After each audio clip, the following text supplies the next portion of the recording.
बिस्मिल्लाहिर्रहमानिर्रहीम अस्सलाम वालेकुम। क्या हाल है जी? आप सबके ठीक हैं जी? शुक्र अल्लाह पाक का जी, मैं भी बिल्कुल ठीक हूँ। और बस आज ज़रा तबीयत मेरी थोड़ी थोड़ी, मुझे लग रहा था कि जैसे मुझे ना हल्का सा फ़ीवर बुखार ऐसे लग रहा था। तो मैंने गर्मी की वजह से सर पे तेल काफ़ी दिनों से नहीं लगाया था। बारिश के बाद एक दो दिन मौसम तो अच्छा रहा, लेकिन उसके बाद जो हब्स और गर्मी और ज़्यादा पड़ी तो बस जीना मुश्किल हो गया। खैर अभी मैंने आज सर पे ज़रा मालिश करवाई थी और बस मेरा ख़ुद का इतनी तबीयत ख़राब थी तो मैंने कहा कि आज ज़रा तेल शेल लगा लूँ। और हाथों, असल में जब भी मुझे ज़्यादा थकन होती है ना तो मेरे हाथों पाँव में बहुत दर्द होता है।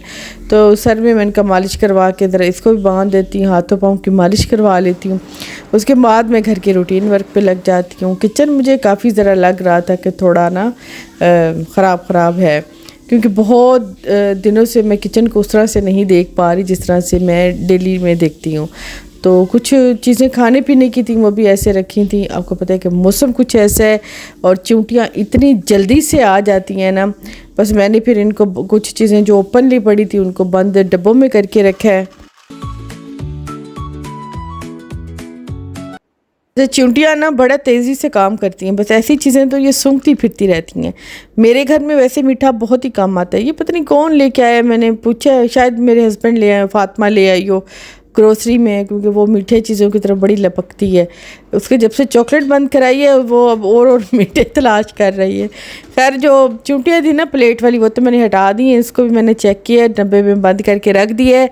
और अभी मैं घर के दूसरे काम देख रही थी। मैं बस कोई एक आध हफ्ता ही मैं मतलब घर पे नहीं थी।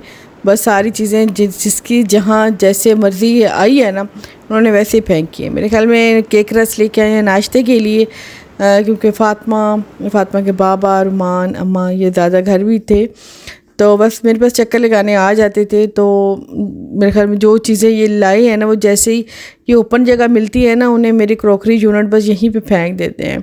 तो केक रस लेके आए थे, वो भी पूरा का पूरा डब्बा इधर था। जो भी खुली चीज़ें लेके आए थे वो इन्होंने शॉपर से मैं थी यहीं पे फेंकते रहे हैं और वो सारी चीज़ें बिखरी हुई थी। बर्तन भी निकाले हैं जैसे बस ऐसे रखे हैं, तो कोई समझ नहीं आ रहा था। फिर यार मैंने क्रॉकरी यूनिट देखा है और उसमें से जो चीज़ें ओपनली पड़ी थी ना उनको मैंने कहा जार में पहले डाल के रख देती हूँ, फिर जगह जगह मतलब अपनी अपनी जगह पे बर्तन सेट कर दूँगी और फिर इसे साफ़ भी कर देती हूँ। सारे हाथों के धब्बे शब्बे ऐसे लगे पड़े थे। अभी कुछ दिन है बस मेरे थोड़े से बिज़ी रहने के, मतलब बाहर अंदर आने के। उसके बाद मैं बिल्कुल प्रॉपर मतलब अपनी रूटीन लाइफ में आ जाऊंगी। फिर ये है कि अपना किचन और घर जो है ना दोबारा से ज़रा प्रॉपरली देख सकूँगी। फ़िलहाल मैंने सारे केक रस अपने जार में डाले हैं। चीज़ें अपनी अपनी जगह पे मैनेज ही अच्छी लगती हैं। वहाँ पड़ी हैं, वहाँ पड़ी हैं, उन्हें चींटियाँ खा रही हैं, डब्बा खुल गया है, हर चीज़ बिखरी पड़ी है। ये बहुत ही ज़्यादा एक फुहड़पन लगता है। हमारा सारा किचन सेटअप ना बिल्कुल ख़राब सा लगता है। फ़िलहाल मैंने सोचा कि इसे ओवन पे अगर आ जाए तो चलो बचत हो जाएगी जगह की, लेकिन ये ओवन पे नहीं आया तो मैंने फिर इसे नीचे रख दिया। अभी थोड़े से बर्तन इकट्ठे हो गए थे, मैंने सोचा कि चलो ज़रा पहले जल्दी से बर्तन धो लेती हूँ।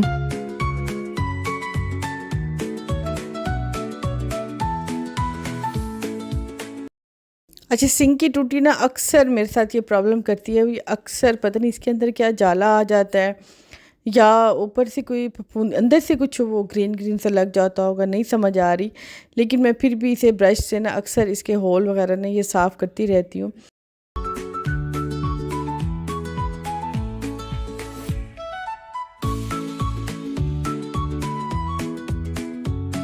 छोटे वाले ब्रश से ना मैंने इसे साफ़ किया। इसके टैप के अंदर जो छोटे छोटे होल होते हैं उनको मैंने बड़े अच्छे, मतलब ब्रश से अगर अच्छे से साफ़ कर लेना 2 3 4 दिन के बाद तो बड़ा क्लियर हो जाता है, पानी बिल्कुल साफ़ और फ़्लो से आता है।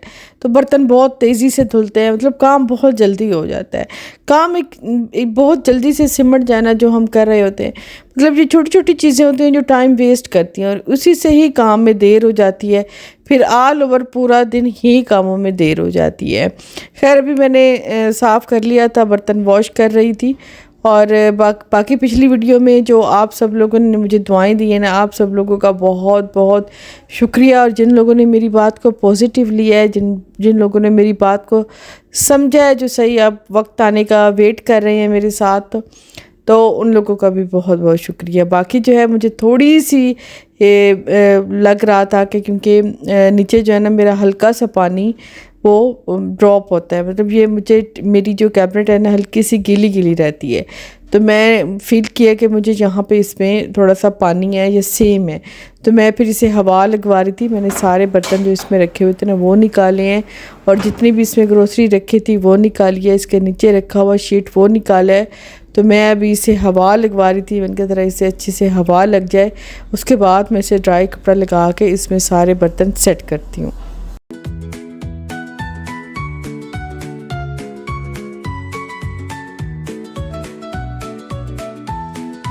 अच्छा, मैंने सोचा कि मैं क्योंकि लोबिया मैंने बॉईल कर ली है, तो सैलड वगैरह के लिए तो वैसे भी मैं बॉईल करती हूँ कि चलो आज इसका ना थोड़ा सा सालन घर पे बना के रखी जाऊँ, क्योंकि मेरे घर पे अब सालन बहुत ही कम मतलब बनने लगा है, तो मुझे लगा मेरी घर की रौनक थोड़ी गायब वायब है, मैं क्यों ना थोड़ा छोटा सा ना सालन बना के फ्रिज में रखती जाती हूँ, तो अगर किसी का दिल होगा तो खा लेंगे, नहीं तो फिर सुबह नाश्ते में काम आ ही जाएगा।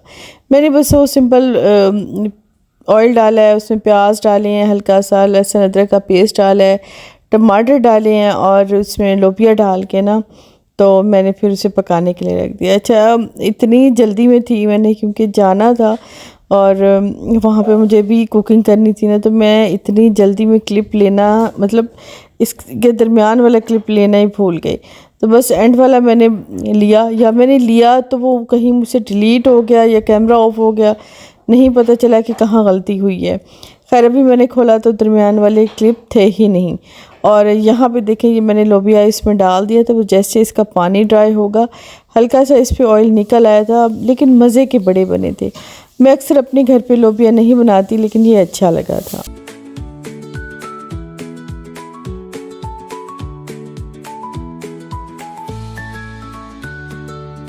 अच्छा, यहाँ पे मैं जल्दी से आ गई थी नादी के घर, क्योंकि मुझे एक तो यहाँ पे बनाने थे लड्डू। मुझे काफ़ी दिन से मतलब दिल था मेरा और नादी का, तो मैंने कहा क्यों ना आज मैं देसी घी के चूरी वाले लड्डू बनाती हूँ और आपके साथ उसकी रेसिपी शेयर करती हूँ। तो ये मैं उसी की रेसिपी आपके साथ शेयर कर रही हूँ। मैं भी आटा गूँध रही हूँ, तो मैंने इसमें डाला है जी अच्छा खासा ज़ीरा, और ये मुल्तानी हम चूरी ऐसे ही बनाते हैं, आप लोग अपने तरीके से बनाते होंगे, लेकिन हम ऐसे ही बनाते हैं। मैंने इसमें थोड़ा सा बस नमक डाला था, ज़ीरा डाला है, देसी घी डाला है, और बस इसको मैं अच्छे से गूँध लूँगी। और इसे मैं सख्त गूँधूँगी, नरम वाला बिल्कुल नहीं। बस मैंने क्योंकि इसकी रोटियां बनानी होती हैं, हम अपनी सराइकी ज़बान में तो इसे रोट कहते हैं, लेकिन मैं आपको बता रही हूँ कि इसे मतलब रोटियों की तरह थोड़ा सा रोटी से मोटा होता है, तो वो मैं पकाऊंगी। फ़िलहाल मैं इसे हल्का सा नीम गर्म पानी है तो उसके साथ में इसे गूँध रही हूँ। मैंने जस्ट इसमें सिर्फ देसी घी डाला है, ज़ीरा डाला है, हल्का सा नमक डाला है, और उसके बाद यहाँ पे मैं इसके लिए कर रही थी चीनी ग्राइंड। मैंने कहा चलो जितनी देर में हमारा आटा रेस्ट ले लेता है मैं उतनी देर में चीनी ग्राइंड कर लेती हूँ। तो यहाँ पे मैं अच्छी खासी चीनी ग्राइंड कर लूँगी। मैंने तकरीबन मेरी रोटियाँ बनी थी जी 6-7 रोटियाँ बनी थी, और उसके लिए तकरीबन आधा किलो तो मस्ट है चीनी, आधा किलो चीनी मस्ट मैं ग्राइंड करूँगी, मतलब उसे पीस लूँगी, क्योंकि मोटी मोटी चीनी हमें बिल्कुल नहीं इसमें चाहिए, तो उसे मैं पीस लूँगी। तो यहाँ पे मैं उसे चीनी को ग्राइंड कर लूँगी। उसके बाद मैंने थोड़े से बादाम भी ग्राइंड करने, देखें ये बिल्कुल चीनी हल्की सी मैंने ग्राइंड की है। उसके बाद मैंने लिए थे जी तकरीबन 1 पाव जितने बादाम, उसको मैं ग्राइंड करूँगी।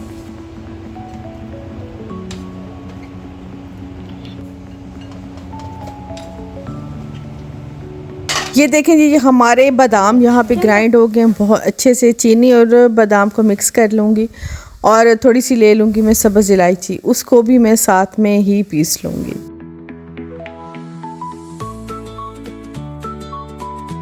चलें जी, हमारे इलायची ये देखें, ये सब्ज़ इलायची ये भी हमारी ग्राइंड हो गई है।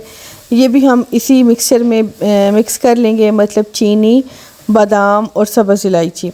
वैसे तो आप सारे नट्स भी इस्तेमाल कर सकते हैं, मैं भी कर सकती थी, लेकिन आपको पता है कि आजकल इतनी गर्मी है ना, ये इतने हैवी हो जाने थे और ये खाए भी नहीं जाने थे, और जैसे ही खाते हैं ना तो फिर ऐसे पता नहीं क्यों बस दिल की धड़कन तेज़ हो जाती है और अजीब सा ना बस हालत हो जाती है। तो मैंने कहा कि इतनी ज़्यादा गर्मी है, ऊपर से इसमें देसी घी है तो मैं इतनी ज़्यादा नट्स की भरमार नहीं करती, वो मैं अलग पंजीरी बना लूँगी। लेकिन इस बार चूरी के लड्डू में मैं सिर्फ बादाम और इलायची डालूँगी। इलायची क्योंकि थोड़ा इसकी तासीर ठंडी होती है और ये वैसे भी हेल्थ के लिए अच्छी होती है, तो मैं फिर सिर्फ मैंने इलायची डाली है और बादाम डाले हैं। अखरोट और दूसरी चीज़ें जो है ना वो मैं पंजीरी बनाऊँगी तो उसकी रेसिपी आपके साथ शेयर करूँगी। और यहाँ पे देखिए मैंने जो जितना भी मैंने रोटियाँ बनाई थी ना, वो सारी रोटियाँ मोटियाँ मोटियाँ करके ना, मतलब आम रोटी से थोड़ी सी मोटी करके मैं बनाऊँगी और उसको मैं ऐसे सेक लेती हूँ। ये देखिए ये मैं उसको ऐसे सेक लेती हूँ। इतनी ज़्यादा तेज़ आंच में नहीं सेकनी, रोटी सूखनी नहीं चाहिए क्योंकि हमने रोटी को चॉपर में चॉप करना है।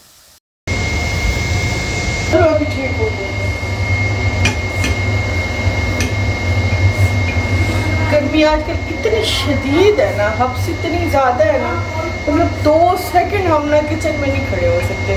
अभी मैंने बनानी थी चूरी, मैंने अभी ना इसके ना ऐसे वाले ना मोटी हल्की सी ना मोटी वाली रोटी बनानी है। तो मैं इसकी ना ये देखिए इतनी रोटी हो, मतलब हल्की सी इसकी ना मोटी हो, इसके आप देख रहे हैं। फिर मैं इसे ना आप बेशक उसमें पहले तो 2 ही छोटे बड़े बड़े होते थे ना, उसमें कूटा जाता था, लेकिन आजकल तो चॉपर है, बस चॉपर में डाल दें मोटी मोटी रोटी ऐसी वाली पका के चॉपर में डाल दें, साथ में देसी घी डाल दें, साथ में चीनी पिसी डाल दें, नट्स आपके पास जितने आप डालने चाहें वो डाल दें, बस इतनी मज़े की चूरी बन जाती है। खैर मैं पूरी बनाऊंगी आपके साथ शेयर करूँगी। तो बस फिलहाल मैं ये सारी मैं रोटियाँ पहले पका लूँ, उसके बाद मैं आपको दिखाती हूँ इसका नेक्स्ट प्रोसेस।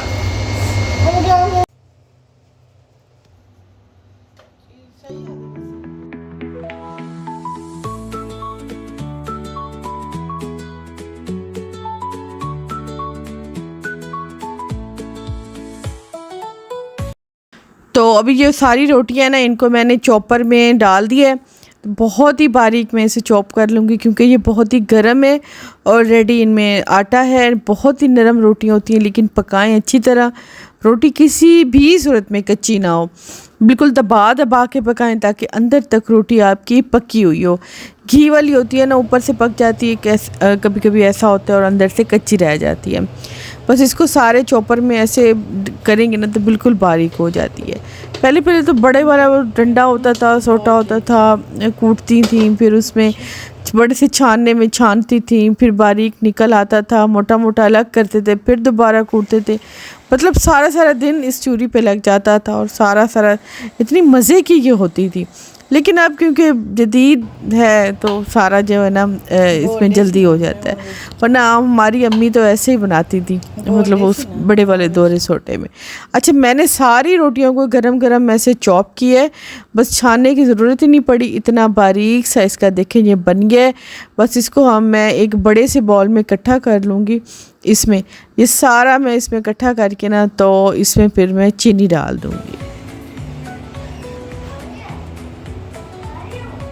ना ये देखिए ये सारा ना चूरा कर लिया, बिल्कुल लाइट सी नहीं, ये गरम गरम है क्योंकि गरम ही अच्छी लगती है। अगर ये रोटी ठंडी हो जाएगी, अकड़ जाएगी, मज़ा नहीं आएगा। तो यहाँ पे मैं भी इसमें मैंने किए देसी घी गरम और थोड़ा सा मैं इसमें डालूँगी देसी घी। बस देसी घी इतना डालें, ज़्यादा ना डालें, गर्मी बहुत है, सिर्फ इसकी बाइंडिंग अच्छी हो जाए, लड्डू बन जाए, बाकी इतनी ज़्यादा ज़रूरत नहीं है।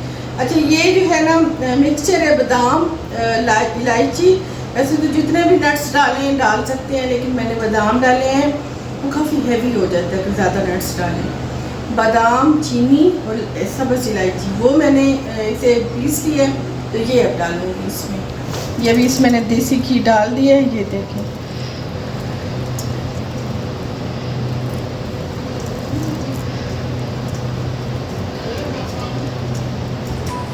इतने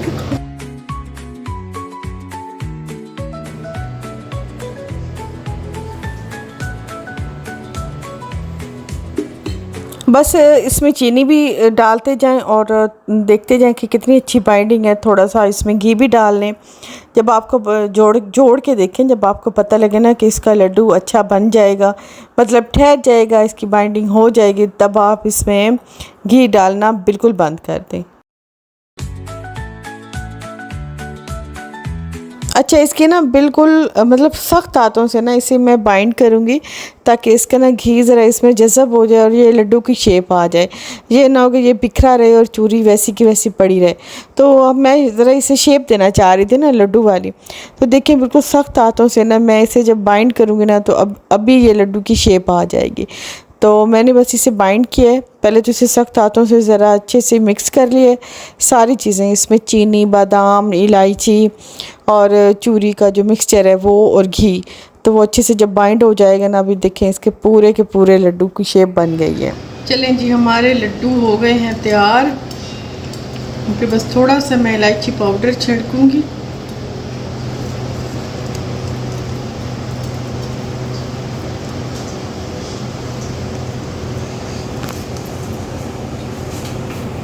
ये हमारे चूरी के लड्डू बड़े अच्छे बनते हैं। प्लीज़ अगर ट्राई करने हैं तो घर में ट्राई करें। देसी घी के हैं तो देसी घी के लड्डू बड़े ही अच्छे बनते हैं। इसका टेस्ट इतना मज़ेदार है ना, ये बचपन ही से हम ये खाते हैं। हम कभी बनाते थे ना, हम सारे चट कर जाते थे। बहुत पसंद है हमें।